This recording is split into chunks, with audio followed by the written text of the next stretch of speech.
નમસ્કાર દોસ્તો, સ્વાગત છે આપ સર્વનું તમારી પોતાની YouTube channel ocean coaching classes પર।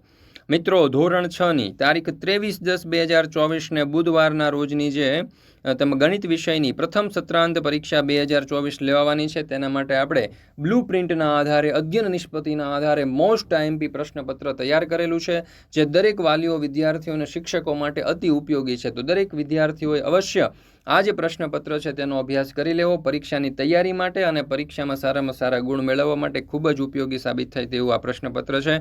તો મિત્રો, અહીંયા તમે જોઈ શકો છો, જિલ્લા શિક્ષણ સમિતિ પ્રથમ સત્રાંત પરીક્ષા ઓક્ટોબર 2024 ધોરણ 6 વિષય ગણિત 23/10/2024ને બુધવારના રોજનું કુલ 80 ગુણનું જે પ્રશ્નપત્ર છે તેના માટેનું મોસ્ટ આઈએમપી પ્રશ્નપત્ર આપણે તૈયાર કરેલું છે। સમય છે બપોરે 2 થી 5નો।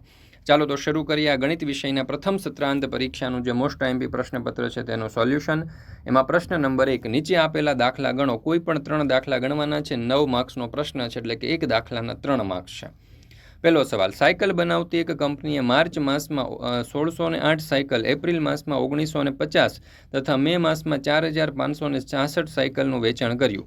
તો આ 3 માસમાં કંપનીએ કુલ કેટલી સાયકલનું વેચાણ કર્યું હશે? તો સાયકલનું કુલ વેચાણ બરાબર 1608 માર્ચ મહિનાનું વેચાણ વત્તા 1950 એપ્રિલ મહિનાનું વેચાણ વત્તા 4566 મે મહિનાનું વેચાણ। આ બધાનો આપણે સરવાળો કરીએ એટલે 8124 એ કુલ સાયકલનું વેચાણ મળી જશે આપણને। ત્યાર પછી બીજું, મહેશે ધંધો શરૂ કરવા માટે હરેશ પાસેથી ₹60,000 ઉછીના લીધા।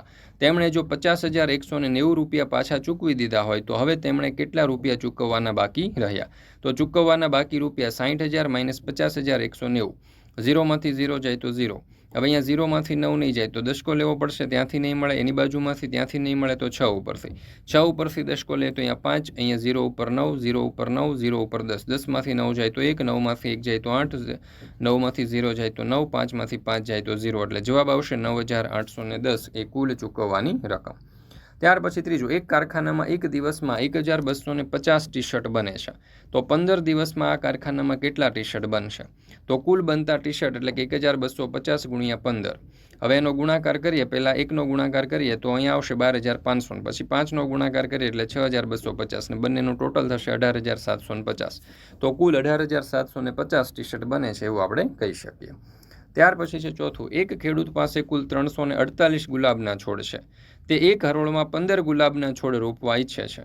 તો આવી કેટલી હરોળ બનશે અને કેટલા ગુલાબના રોપો વપરાયા વગરના વધશે?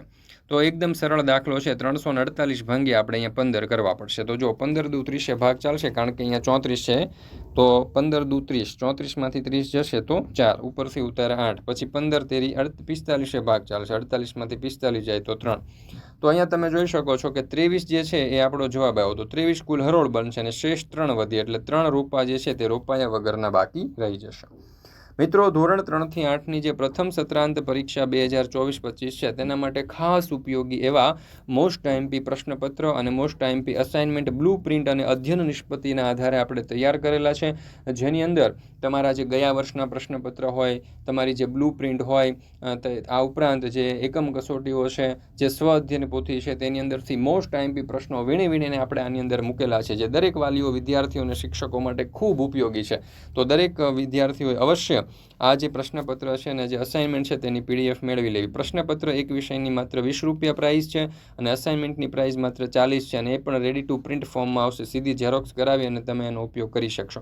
ખાલી પ્રશ્નપત્ર જોઈએ એ પણ મળશે, અને પ્રશ્નપત્રની સાથે જવાબો જોઈએ, સોલ્યુશન જોઈએ તો એ પણ ઉપલબ્ધ છે। જો PDF તમે વોટ્સઅપ પર મેળવવા માંગતા હોય તો અહીંયા નંબર આપેલો છે, આ નંબર ઉપર તમે કોન્ટેક્ટ કરીને મેળવી શકો છો।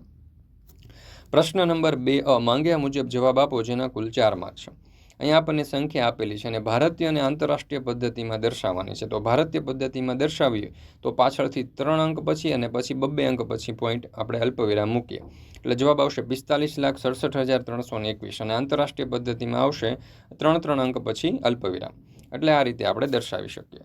ત્યાર પછી છે બીજો દાખલો, 2, 4, 8, 5 આ અંકોનો ઉપયોગ કરી સૌથી નાની અને સૌથી મોટી સંખ્યા બનાવો અને તેમનો તફાવત શોધો। તો સૌથી મોટી સંખ્યા બનશે 8,542 અને સૌથી નાની સંખ્યા બનશે 2,458। તફાવત આ રીતે આવે, 8,542 માઇનસ 2,458। હવે અહીંયા 4 જે છે એના ઉપર છેકો મારીએ તો 4ની ઉપર અહીંયા છેકો મારીએ તો અહીંયા ખરેખર 3 થઈ જશે, બરાબર, અને 2ની ઉપર 12, 12માંથી 8 જાય તો 4, 3માંથી 5 ન જાય 5 ઉપરથી 10 લે તો 4 ને અહીંયા 13 એટલે 13માંથી 5 જાય તો 8 4માંથી 4 જાય 0 8માંથી 2 જાય તો 6 એટલે કે 6084 આ આપણો આવી જશે જવાબ. ત્યાર પછી છે માંગ્યા મુજબ જવાબ આપો જેના કુલ 2 માર્ક્સ છે. અહીંયા કહ્યું છે કે આ જે સંખ્યાઓ છે તેને ઉતરતા ક્રમમાં ગોઠવો. ઉતરતા ક્રમમાં સૌથી પહેલાં મોટી સંખ્યા આવશે તો 8623, એના કરતાં નાની સંખ્યા 6832, એની કરતાં નાની 3285 અને એના કરતાં નાની 2368. બીજું 6000, 8500, ત્યાર પછી છે 95400 અને 8961 ને ચડતા ક્રમમાં ગોઠવો તો સૌથી નાની 6000, એના કરતાં મોટી 8500, એના કરતાં મોટી 8961, એના કરતાં મોટી 95400. ત્યાર પછી છે પ્રશ્ન નંબર 3 સંખ્યા રેખાની મદદથી ગણતરી કરી જવાબ લખો કોઈ પણ 2 જેના કુલ 4 માર્ક છે. 2 વત્તા 6 આપણને આપ્યા છે તો 2 ઉપરથી શરૂ કરીને જમણી બાજુ 6 અંક ખસવાના છે, પ્લસની નિશાની છે એટલે 8 ઉપર આપણે પહોંચીશું તો જવાબ આવશે આપણો 8. ત્યાર પછી બીજું છે 8 - 5 તો 8 ઉપરથી શરૂ કરી ડાબી બાજુ 5 અંક ખસીએ એટલે 3 ઉપર પહોંચીશું તો જવાબ આવશે 3. ત્રીજું છે 3 × 2 તો 0 ઉપરથી શરૂ કરીને 3 3ના આપણે 2 કૂદકા લગાવવાના એટલે આપણે 6 ઉપર પહોંચીશું તો 3 × 2 એટલે જવાબ આવશે 6. ત્યાર પછી આપેલા વિધાનો ખરા છે કે ખોટા તે જણાવો જેના કુલ 6 માર્ક છે અને 6 આપણને અહીંયા વિકલ્પ 6 વાક્યો આપ્યા છે. પહેલું એક એ સૌથી નાની પૂર્ણ સંખ્યા છે તો ખોટું. 7654ની તરત પહેલાંની સંખ્યા 7653 છે તો સાચું. ત્યાર પછી સંખ્યા આપી છે 23,43,678ની તરત પછીની સંખ્યા 23,43,679 છે તો ખરું. દરેક પ્રાકૃતિક સંખ્યા પૂર્ણ સંખ્યા પણ છે તો સાચું. દરેક પ્રાકૃતિક સંખ્યા એક પૂર્વવર્તી સંખ્યા ધરાવે છે તો સાચું. અને 3 અંકની સંખ્યા પછી આવતી સંખ્યા હંમેશા 3 અંકની જ હોય છે તો જવાબ આવશે ખોટું, કારણ કે છેલ્લી અંક જે હોય છે એને પછી 4 અંક આવે. પ્રશ્ન નંબર 4 નીચેના પ્રશ્નોના જવાબ આપો જેના કુલ 4 માર્ક છે. એમાં પહેલું નીચે આપેલી ખાલી જગ્યામાં એવો અંક લખો કે જેથી બનતી સંખ્યાને 11 વડે નિશેષ ભાગી શકાય. તો અહીંયા 2 5 ખાલી જગ્યાને 5 આપ્યા છે તો અહીંયા 8 આવશે અને 3 ખાલી જગ્યા 5 2 5 આપ્યા છે તો અહીંયા 0 આવશે. બીજું સંખ્યા 10,908 અને 6 અને 9 વડે વિભાજ્ય છે કે નહીં તે લખો. 10,908 તો 2 અને 3 વડે વિભાજ્ય છે તેથી તે 6 વડે વિભાજ્ય થાય. હવે આપણે જે સરવાળો જે છે આ બધા જ અંકોનો આપણે સરવાળો કરીએ તો આ સંખ્યાનો સરવાળો જે છે 9 વડે વિભાજ્ય હોવો જોઈએ. તો અહીંયા આપણે 9 વડે વિભાજ્ય છે એટલે આપણે એવું કહી શકીએ કે છે. ત્યાર પછી છે પ્રશ્ન નંબર 5 માંગ્યા મુજબ ગણતરી કરો કોઈ પણ 2 જેના કુલ 6 માર્ક છે.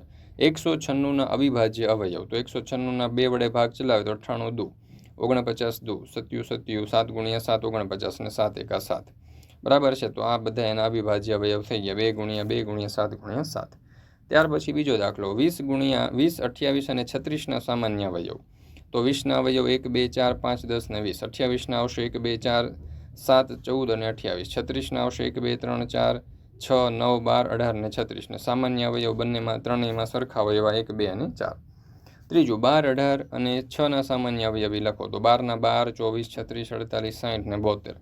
18માં 18 36 54 72 90. 6માં 6 12 18 24 30 36 42 48 સામાન્ય અવયવી થઈ ગયા 36. ત્યાર પછી છે પ્રશ્ન નંબર 6 સામાન્ય સૂચના મુજબ ગણતરી કરો કોઈ પણ 2 જેના કુલ 4 માર્ક છે. 36 અને 84નો ગુસ્સા તો 36 એટલે કે 18 દુ 36 9 દુ 18 3 તેરી 9 3 એકા 3 42 દુ 84 21 દુ 42 7 તેરી 21 7 એકા 7. હવે અહીંયા 36 છે તો 36 બરાબર એના અવિભાજ્ય અવયવ આવશે 2 × 2 × 3 × 3. 84માં આવશે 2 × 2 × 3 × 7. હવે એનો આપણે ગુસ્સા જોઈએ તો ગુસ્સા બરાબર 2 × 2 × 3 એટલે કે 12. ત્યાર પછી છે બીજું 24 અને 90નો લસા શોધો તો 2 વડે ભાગ ચાલશે 12 દુ 24 45 દુ 90. પાછો 12નો ચાલશે 2 વડે એટલે 6 દુ 12 45નું નહીં ચાલે તો 45 બેઠા ઉતારીએ. પાછો 2 વડે ચાલશે 6નો તો 3 દુ 6 45 બેઠા મૂકીએ. હવે 3 વડે ચાલશે તો 3 એકા 3 ને 15 તેરી 45. પાછો 3 વડે 3 એકા 3 ને 5 તેરી 15 ને હવે 5 વડે 5 એકા 5. ચાલો તો લસા આપણો આવશે 2 × 2 × 2 × 3 × 3 × 5 એટલે કે 360. ત્યાર પછી છે દાખલા નંબર 3 20 28 અને 36નો ગુસ્સા શોધો તો 20ના આપણે અવિભાજ્ય અવયવ પાડીએ તો 10 દુ 20 5 દુ 10 5 એકા 5. 28ના 14 દુ 28 7 દુ 14 7 એકા 7. 36માં પડશે 18 દુ 36 9 દુ 18 3 તેરી 9 અને 1 તેરી 3. ચાલો હવે અહીંયા જોઈએ તો 20ના અવયવ આવ્યા 2 × 2 × 5. 28ના આવશે 2 × 2 × 7. 36ના આવશે 2 × 2 × 3 × 3 એટલે ગુસ્સા આપણને મળી જશે 2 × 2 બરાબર 4. ત્યાર પછી છે નીચે આપેલો કોયડો ઉકેલો કોઈ પણ એક જેના કુલ 4 માર્ક છે. તો જો 3 મિત્રો એક સાથે ચાલવાની શરૂઆત કરે છે, તેમના પગલાંની લંબાઈ અનુક્રમે 40, 48 ને 45 છે. તો દરેકે ઓછામાં ઓછું કેટલું અંતર ચાલવું પડશે જેથી પૂરા પગલાંથી સરખું અંતર આવરી શકાય? તો અહીંયા તમે જોઈ શકો છો કે 2 વડે ભાગ ચાલશે તો 20, 24 ને 45. 45 નહીં ચાલે એટલે બેઠા. પાછો 2 વડે ચાલે તો 10, 12 અને 45. પાછો 2 વડે ચાલે તો 5, 6 અને 45. હવે 2 વડે ફક્ત 6 નો જ ચાલશે તો અહીંયા 5, અહીંયા 45. તો 2 વડે ચલાવે તો અહીંયા 5, અહીંયા 3 અને 45. હવે 3 વડે ચાલશે તો અહીંયા 5 બેઠા રહેશે. 3 એકા 3 ને 15 તેરી 45. પાછો 3 વડે તો 5 બેઠા આવશે, અહીંયા 1 અને અહીંયા 5 તેરી 15. પાછો 5 વડે એટલે 5 એકા 5, અહીંયા 1, 1 અને 1. બધા એનો ગુણાકાર કરીએ એટલે જવાબ આવશે 720 સેન્ટીમીટર. ત્યાર પછી છે બીજો દાખલો. એક શોપિંગ મોલમાં આઈસ્ક્રીમના કપ, કોન અને કેન્ડીના અનુક્રમે 3, 4 અને 5 નંગના તૈયાર પેકેટ્સ વેચાય છે. જો સમાન સંખ્યામાં ત્રણેક વસ્તુ ખરીદી હોય તો તમામના ઓછામાં ઓછા કેટલા પેકેટ્સ ખરીદવા પડે? ચાલો તો 3, 4 ને 5ના આપણે આ રીતે અવિભાજ્ય અવયવ શોધીએ તો 2 × 2 × 3 × 5 આપણને મળશે એટલે જવાબ આવશે 60. હવે કપ બરાબર 60 ભાગ્યા 3 એટલે 20, કોન બરાબર 60 ભાગ્યા 4 એટલે 15 ને કેન્ડી બરાબર 60 ભાગ્યા 5 એટલે કે 12. આ રીતે આપણે પેકેટ ખરીદવા પડે. ત્યાર પછી છે પ્રશ્ન નંબર 7. નીચેના પ્રશ્નોના જવાબ આપો જેના કુલ 2 માર્ક છે. તમને મનગમતો વક્ર દોરી તેની અંદરના ભાગમાં બિંદુ A અને B તથા બહારના ભાગમાં બિંદુ C અને D દોરો. તો અહીંયા જોઈ શકો છો આપણે એક વક્ર દોર્યો છે. A અને B અંદરના ભાગમાં છે અને C અને D બહારના ભાગમાં છે. ત્યાર પછી કહ્યું છે કે વિકલ્પ બ જોડકા જોડો જેના કુલ 4 માર્ક છે. તો ચાલો પહેલું જે અવિભાગની અંદર એ આપણને આપ્યું છે A, તો એને આપણે જોડીશું ખુલ્લા વક્ર સાથે. આ ભાગ જે છે એને ખુલ્લા વક્ર સાથે જોડીશું કારણ કે આ ભાગ ખુલ્લો છે. ત્યાર પછી બીજું અહીંયા તમે જોઈ શકો છો આ જે છે ત્રિકોણ, એને જોડીશું બહુકોણ સાથે. ત્રીજી આકૃતિ અહીંયા તમને જે આપી છે એને આપણે જોડીશું વક્ર જે સાદો નથી, 1 નંબર સાથે. અને ત્યાર પછીની જે આકૃતિ છે એને જોડીશું 2 નંબર સાથે, બંધ વક્ર જે બહુકોણ નથી. ચાલો ત્યાર પછી છે નીચે આપેલી પરિસ્થિતિ અનુરૂપ આકૃતિ દોરો જેના કુલ 6 માર્ક છે. AB અને CD એકબીજાને X બિંદુમાં છેદે છે. તો આ AB છે અને આ CD છે, બંને એકબીજાને X બિંદુમાં છેદે છે એટલે અહીંયા X. ત્યાર પછી બીજું, બિંદુઓ M અને N એ રેખા L પરના બિંદુઓ છે પરંતુ A એ રેખા L ઉપર નથી. તો M અને N રેખા L ઉપર છે અને એ નથી. નીચેની આકૃતિનો ઉપયોગ કરી અને જવાબ લખો. તો અહીંયા આકૃતિ આપણને આપેલી છે બરાબર. એમાં A, B, C અને D એક લાઇનમાં છે જ્યારે E અને F આ રીતે છે. તો એના ઉપરથી પહેલો સવાલ, કોઈ પણ 2 બિંદુઓના નામ લખો. તો બિંદુ E અને બિંદુ D. કોઈ પણ 2 કિરણના નામ. તો કિરણ BA, કિરણ CD અને કિરણ CA. ચાલો ત્યાર પછી છે પ્રશ્ન નંબર 8. નીચે આપેલા ત્રિકોણના પ્રકારના નામ લખો. ત્રિકોણ PQRમાં PQ બરાબર QR બરાબર PR, તો એ સમબાજુ ત્રિકોણ. 3 સેન્ટીમીટર, 4 સેન્ટીમીટર અને 5 સેન્ટીમીટર બાજુઓ ધરાવતો ત્રિકોણ, તો કાટકોણ ત્રિકોણ અને વિષમબાજુ ત્રિકોણ. ત્યાર પછી છે ત્રિકોણ XYZમાં ખૂણો Z બરાબર 90 અંશ, તો કાટકોણ ત્રિકોણ. ત્રિકોણ ABCમાં AB બરાબર AC, તો જવાબ આવશે સમદ્વિબાજુ ત્રિકોણ. નીચે આપેલા ત્રિકોણના નામ 2 જુદી જુદી રીતે દર્શાવો જેના કુલ 4 માર્ક છે. તો અહીંયા તમે જોઈ શકો છો કે આપણને 2 ત્રિકોણ આપ્યા છે. આ પહેલો ત્રિકોણ જે છે ને સમદ્વિબાજુ ત્રિકોણ કહી શકાય કારણ કે 2 બાજુના માપ સરખા છે. અને બીજું તેને કાટકોણ ત્રિકોણ પણ કહી શકાય. અહીંયા કાટકોણ આવશે બરાબર, તો કાટકોણ ત્રિકોણ. આમાં તમે જોશો તો 2 બાજુના માપ સરખા છે એટલે એને સમદ્વિબાજુ ત્રિકોણ કહી શકાય. અને ત્રણેય જે ખૂણાઓ છે એ 60 કરતાં એટલે કે 90 કરતાં નાના છે તો એને આપણે લઘુકોણ ત્રિકોણ પણ કહી શકીએ. ત્યાર પછી છે પ્રશ્ન નંબર 9, ખાલી જગ્યા પૂરો. એમાં પેલું 4 કાટખૂણા ધરાવતા સમબાજુ ચતુષ્કોણ એટલે ચોરસ. બીજું, લંબચોરસની સામસામેની બાજુની લંબાઈ સમાન હોય છે. ત્રીજું, ચોરસના વિકર્ણો એકરૂપ અને કાટખૂણે દુભાગે છે. અને ચોથું, લંબચોરસના દરેક ખૂણાનું માપ 90 અંશ હોય છે. પ્રશ્ન નંબર 10. નીચેની સંખ્યા રેખામાં પૂર્ણાંકો દર્શાવેલ છે તેનું નિરીક્ષણ કરો અને નીચેના મુદ્દાઓ શોધો. તો અહીંયા તમે જોઈ શકો છો બિંદુ C ને સંગત સંખ્યા 5. સંખ્યા રેખા ઉપર કયા બિંદુની કિંમત સૌથી વધારે છે? તો જવાબ આવશે D. બિંદુ A અને Bની વચ્ચે આવેલા બિંદુને સંકેત સંખ્યા લખો. તો એક બિંદુ બરાબર 3. બિંદુ F ને સંગત સંખ્યા ધન કે ઋણ? તો જવાબ આવશે ઋણ. આકૃતિના બિંદુને તેના મૂલ્યના ચડતા ક્રમમાં ગોઠવો. તો G, F, E, A, B, C અને D. ત્યાર પછી માંગ્યા મુજબ ગણતરી કરો. એમાં સરવાળા કરો. -12 વત્તા -38, તો પ્લસ માઇનસ માઇનસ એટલે -12 -38, માઇનસ માઇનસ પ્લસ થશે એટલે 38માં 12 ઉમેરીએ તો -50, મોટી રકમની નિશાની. બીજું 52 + -15, તો પ્લસ માઇનસ માઇનસ થશે એટલે 52માંથી 15 બાદ કરીએ તો 37. ત્યાર પછી છે બીજું, દાખલો શોધો, કિંમત શોધો. તો 132 વત્તા -253 + 253, તો પ્લસ માઇનસ માઇનસ એટલે 132 - 253 + 253, તો પ્લસ માઇનસ 253 ઉડી જશે એટલે વધ્યા 132.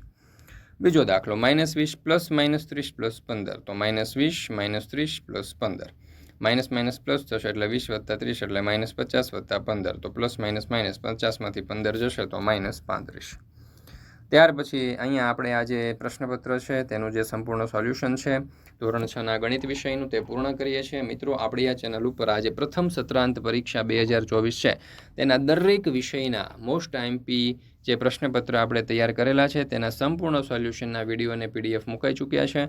આ વિડીયો અને પીડીએફનો અભ્યાસ કરવા માટેની લિંક તમને નીચે ડિસ્ક્રિપ્શન બોક્સની અંદર મળી જશે. જરૂરથી તેનો અભ્યાસ કરી લેજો.